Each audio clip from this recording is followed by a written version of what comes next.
नमस्कार दोस्तों, आपका हमारे YouTube चैनल भक्ति ज्ञान त्योहार में स्वागत है। आज मैं आपको बट सावित्री व्रत कथा सुनाने जा रही हूँ। अगर आपको ये कथा पसंद आए तो कमेंट बॉक्स में यमराज जी की जय अवश्य लिखिए।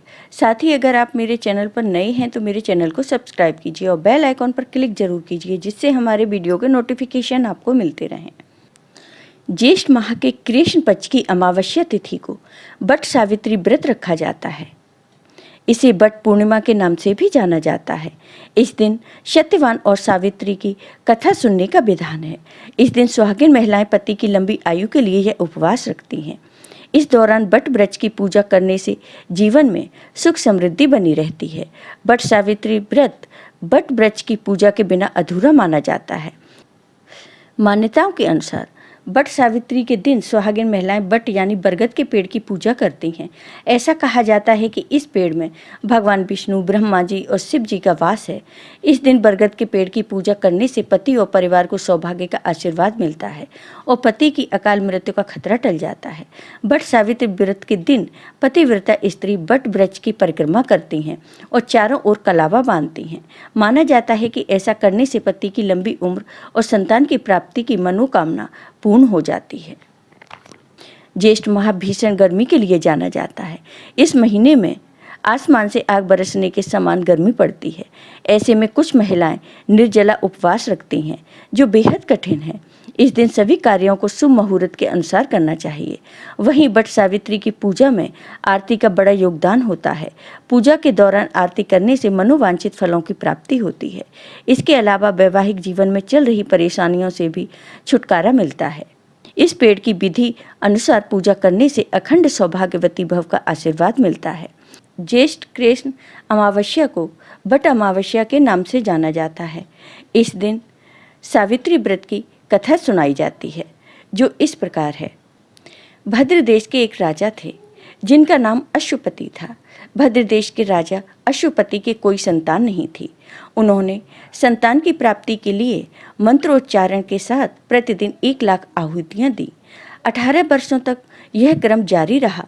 इसके बाद सावित्री देवी ने प्रकट होकर वर दिया कि राजन, तुझे एक तेजस्वी कन्या पैदा होगी।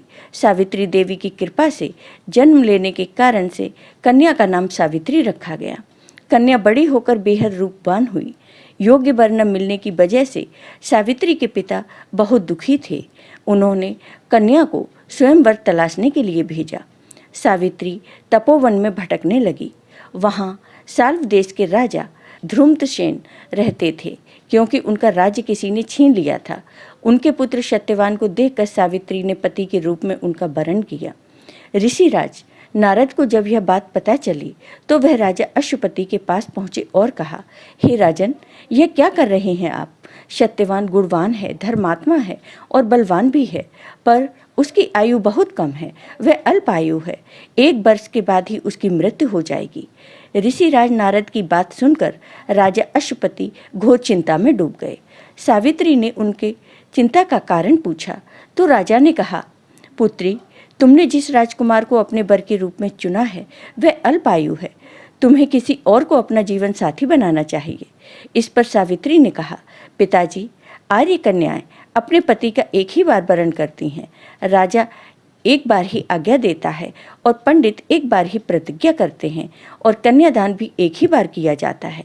सावित्री हट करने लगी और बोली, मैं सत्यवान से ही विवाह करूंगी। राजा अश्वपति ने सावित्री का विवाह सत्यवान से कर दिया। सावित्री अपने ससुराल पहुंचते ही सास ससुर की सेवा करने लगी। समय बीतता चला गया। नारद मुनि ने सावित्री को पहले ही सत्यवान की मृत्यु के दिन के बारे में बता दिया था। वह दिन जैसे जैसे करीब आने लगा, सावित्री अधीर होने लगी। उन्होंने 3 दिन पहले से ही उपवास शुरू कर दिया। नारद मुनि द्वारा कथित निश्चित तिथि पर पितरों का पूजन किया। हर दिन की तरह सत्यवान उस दिन भी लकड़ी काटने जंगल चले गए। साथ में सावित्री भी गई। जंगल में पहुंचकर सत्यवान लकड़ी काटने के लिए एक पेड़ पर चढ़ गए। तभी उनके सिर में तेज दर्द होने लगा। दर्द से व्याकुल सत्यवान पेड़ के नीचे उतर गए। सावित्री अपना भविष्य समझ गई। सत्यवान के सिर को गोद में रखकर सावित्री सत्यवान का सिर सहलाने लगी। तभी वहां यमराज आते दिखे। यमराज अपने साथ सत्यवान को ले जाने लगे। सावित्री भी पीछे पीछे चल पड़ी। यमराज ने सावित्री को समझाने की बहुत कोशिश की, कहा कि यही विधि का विधान है, लेकिन सावित्री नहीं मानी। सावित्री की निष्ठा और पतिपरायणता को देखकर यमराज ने सावित्री से कहा, हे देवी, तुम धन्य हो, तुम मुझसे कोई भी वरदान मांगो। सावित्री ने कहा कि मेरे सास ससुर वनवासी और अंधे हैं, उन्हें आप दिव्य ज्योति प्रदान करें। यमराज ने कहा, ऐसा ही होगा, जाओ अब लौट जाओ। लेकिन सावित्री अपने पति सत्यवान के पीछे पीछे चलती रही। यमराज ने कहा, देवी तुम वापस जाओ। सावित्री ने कहा, भगवान, मुझे अपने पति देव के पीछे पीछे चलने में कोई परेशानी नहीं है, पति के पीछे चलना मेरा कर्तव्य है। यह सुनकर उन्होंने फिर से उसे एक और वर मांगने के लिए कहा, तो सावित्री बोली, हमारे ससुर का राज्य छिन गया है, उसे पुनः वापस दिला दें। यमराज ने सावित्री को यह वरदान भी दे दिया और कहा, अब तुम लौट जाओ। लेकिन सावित्री पीछे पीछे चलती रही। यमराज ने सावित्री को तीसरा वरदान मांगने को कहा। इस पर सावित्री ने 100 संतानों और सौभाग्य का वरदान मांगा। यमराज ने इसका वरदान भी सावित्री को दे दिया। सावित्री ने यमराज से कहा, प्रभु, मैं एक पतिव्रता पत्नी हूँ और आपने मुझे पुत्रवती होने का आशीर्वाद दिया है। यह सुनकर यमराज को सत्यवान के प्राण छोड़ने पड़े। यमराज अंतर्ध्यान हो गए और सावित्री उसी वट वृक्ष के पास आ गई जहाँ उसके पति का मृत शरीर पड़ा था। सत्यवान जीवित हो गया और दोनों खुशी खुशी अपने राज्य की ओर चल पड़े। दोनों जब घर पहुँचे तो देखा कि माता पिता को दिव्य ज्योति प्राप्त हो गई है। इस प्रकार सावित्री सत्यवान चिरकाल तक राज्य सुख भोगते रहे।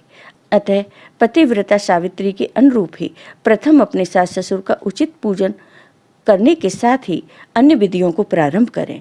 बट सावित्री व्रत करने और इस कथा को सुनने से उपवासक के वैवाहिक जीवन या जीवन साथी की आयु पर किसी प्रकार का कोई संकट आया भी हो तो वो टल जाता है।